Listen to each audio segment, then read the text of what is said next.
Bonsoir Guillaume. Bonsoir Loïc, bonsoir à tous. Allez, pour commencer, Gabriel Attal était l'invité de BFM TV hier. Il a voulu afficher la fermeté du gouvernement concernant la laïcité à l'école. Le ministre de l'Éducation nationale a réaffirmé que 183 élèves ne feront pas leur rentrée après la Toussaint, c'est-à-dire après le 6 novembre. Ces élèves exclus après signalement en marge de la minute de silence après l'attentat d'Arras qui est survenu le 13 octobre dernier ne reviendront pas tant qu'un conseil de discipline n'aura pas statué sur leur sort. Au passage, le locataire de la rue Grenelle a évoqué un total de plus de 500 perturbations et contestations recensées sur tout le territoire pendant ce temps d'hommage qui s'est tenu le 16 octobre dernier.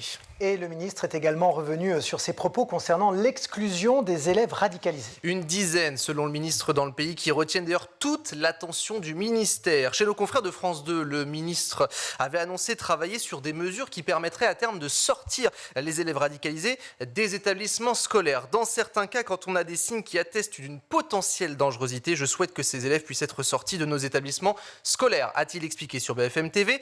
Il y a un principe que je défends, c'est le principe de sécurité. Nous sommes à l'œuvre pour que ces élèves-là ne soient plus en contact de leurs camarades ou encore des enseignants, a-t-il ajouté. Il ne faut pas les laisser dans la nature, a-t-il poursuivi.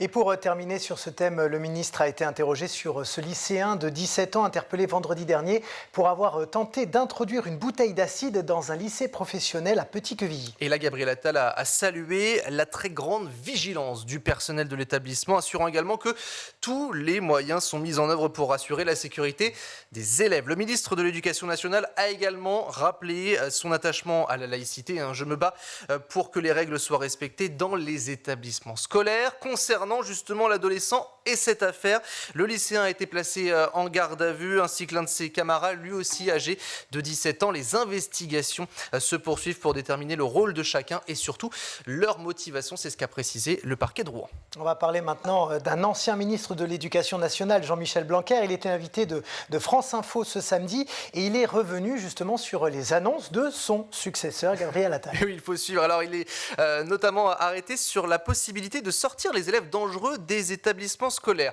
Jean-Michel Blanquer appelle à la précision et surtout à prendre un petit peu de hauteur pour ne pas faire de généralité. Il y a un degré de radicalisation qui peut être différent d'un élève à l'autre. Il faut faire attention à ne pas faire, un peu comme avec les prisons, des lieux qui deviennent des nids de radicalisation. Donc il y a un certain nombre de questions que cela pose. Il faut garder une dimension éducative derrière ça quand même. Il faut, avec un enfant toujours, bien sûr, par définition. Et puis, vous savez, il y a tellement d'adolescents qui sont tentés par des soleils noirs, il faut absolument les en détourner. Ça passe par plusieurs approches. Mais en tout cas, le fait de se poser la question et d'avoir des dispositifs spécifiques, c'est évidemment une bonne chose en soi. L'ex-ministre donc Jean-Michel Blanquer, invité du 8h30 de France Info, c'était ce samedi par ailleurs, lors de cet entretien. Jean-Michel Blanquer a rappelé qu'il existait déjà des structures pour les élèves violents, les institutions relais, qui peuvent accueillir environ 1500 élèves. A noter aussi que l'ancien ministre de l'Éducation nationale a rappelé que 100 millions d'euros avaient été dépensés depuis 2017 pour la sécurisation des établissements scolaires. Sur un tout autre sujet maintenant, près de 5 mois après la mort de Lindsay, cette adolescente de 13 ans victime de harcèlement, une marche blanche s'est tenue hier à Liévin dans le Pas-de-Calais. Il y avait environ 200 personnes qui ont marché jusqu'au cimetière où repose l'enfant qui s'est suicidé. Les participants qui scandaient « Stop au harcèlement » ou encore « Le harcèlement, parlez-en », voire « Éduquons nos enfants ». Ils appelaient tout simplement à mieux les écouter et surtout à sanctionner les auteurs. Une minute de silence a également été respectée avec un lâcher de ballon en hommage à ces enfants et à ces adolescents harcelés.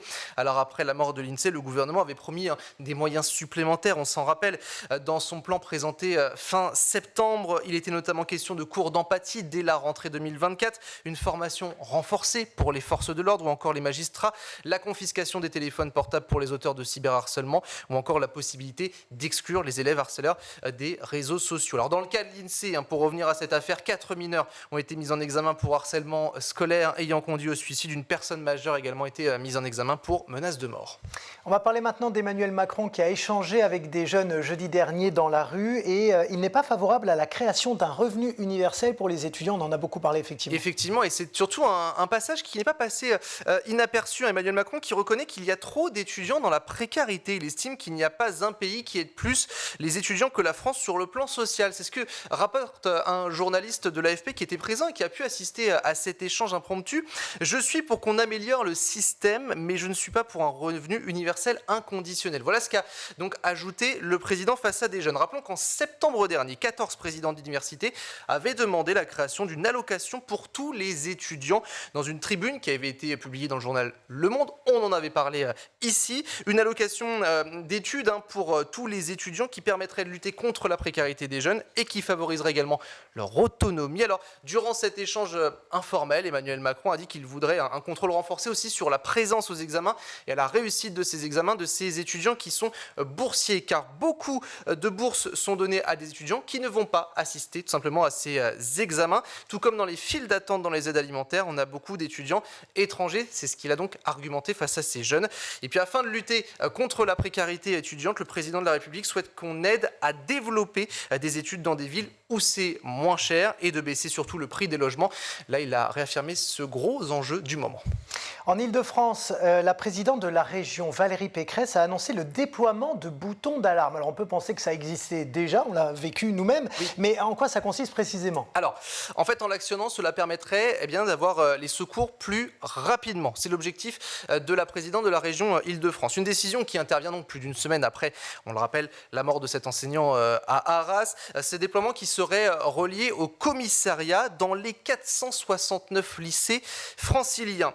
Ils devraient notamment se trouver dans les loges d'accueil ou tout simplement dans le bureau du directeur. Mais du côté des syndicats des chefs d'établissement, la nécessité de ce bouton pose déjà question. Car, vous l'évoquiez Loïc, il existe déjà des boutons en cas de confinement, en cas d'alerte attentat ou encore l'évacuation et la fin des exercices. Mais là, Valérie Pécresse a tout simplement indiqué que des équipes de sécurité seraient déployées plus rapidement et en urgence en cas d'extrême besoin.